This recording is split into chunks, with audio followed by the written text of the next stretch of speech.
How to write a resume. Complete guide on how to write resume that gets you a job interview. What is resume?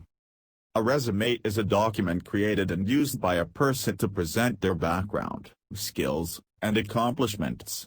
Resumes can be used for a variety of reasons, but most often they are used to secure new employment. A typical resume contains a summary of relevant job experience and education. The resume is usually one of the first items, along with a cover letter and sometimes an application for employment, which a potential employer sees regarding the job seeker and is typically used to screen applicants, often followed by an interview. The curriculum vitae, CV, used for employment purposes in the UK, and in other European countries, is more akin to the resume, a shorter, summary version of one's education and experience, than to the longer and more detailed CV that is expected in US academic circles. In South Asian countries such as India, Pakistan, and Bangladesh, biodata is often used in place of a resume. How to write a great resume. Before you start writing your resume, it is important to know what kind of job you want. Read through job postings for positions that appeal to you, then construct a resume that showcases your experience, skills, qualifications, and other valuable attributes to the hiring manager. There are 4 different types of resumes and each one appeals to different job applicants. We've made things easier by creating templates for each resume, so all you have to worry about is selling your skills and experience. 1. Determine your career objective and also what you can offer an employer. Consider the following before writing your resume. Do I have the required qualifications, experience, and skills for this position? What positions have I held in the last 10-15 years that are relevant to this new job? Do I have any transferable skills my employer should know about? Why do I want to work for this company? What are my greatest career achievements thus far? Are my personal and professional values aligned with those of this company? How would this particular job impact my career trajectory? What are the significant contributions I've made to the workplace so far? Which of my skills and attributes make me an invaluable addition to the company? Write down the answers to each of the above questions and use them as a guide when you are writing your resume. 2. Preparing to write your resume. If you're writing your very first resume, it's easy to feel overwhelmed by the number of choices available. Do you use a free resume builder to generate your resume, hire someone to compile it for you, or do you write your resume yourself, and if so, which layout do you choose? There are pros and cons to each of these options. 3. Deciding which resume you need. Before you start writing your resume, you'll have to determine which one would best showcase your experience, skills, qualifications, and career trajectory. Below are the 4 main resume layouts. With each one you'll find a downloadable template. Chronological, functional, combination, targeted. 4.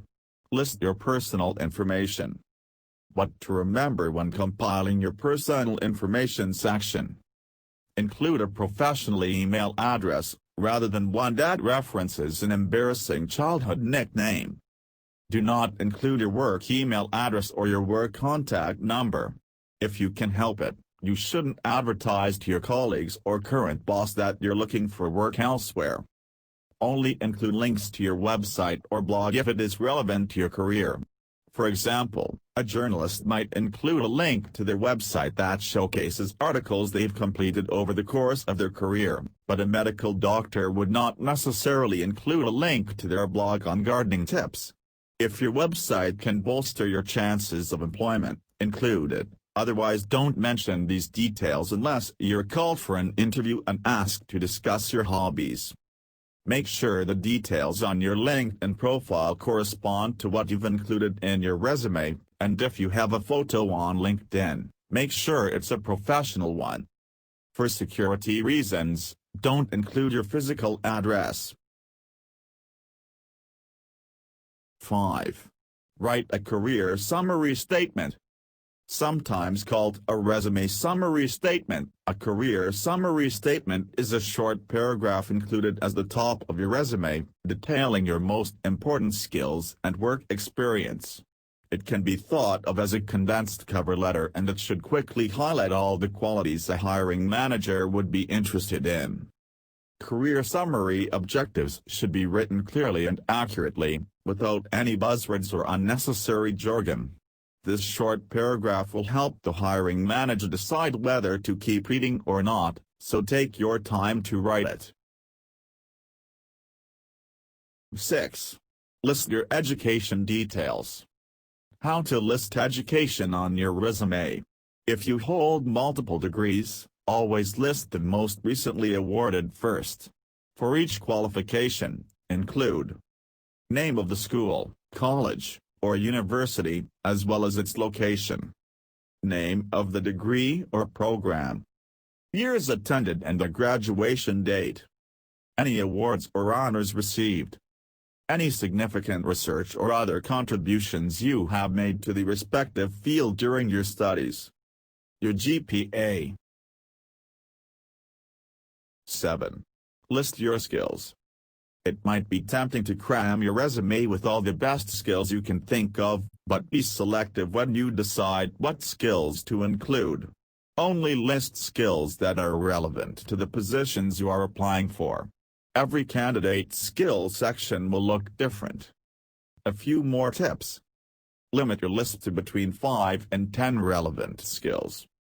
Be honest and don't include things that aren't actually skills.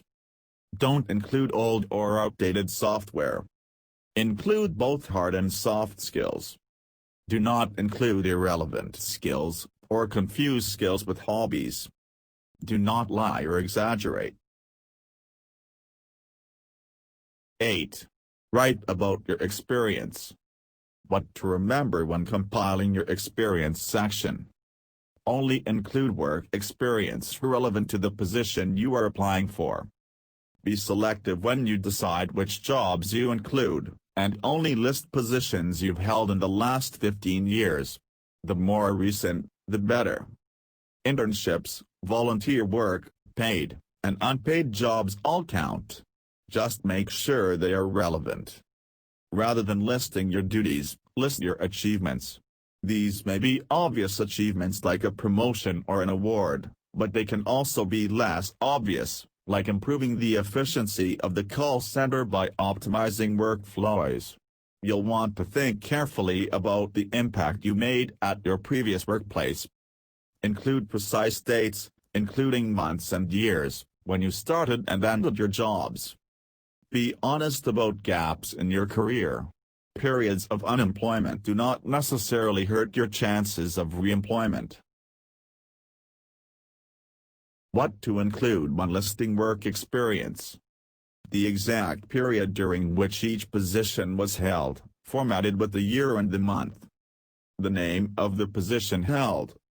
The name of the company and its location. A description of 3-5 bullets, detailing the responsibilities of each position.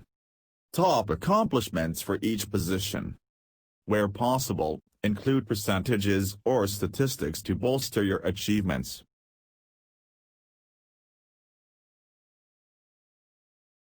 Thank you for watching the video.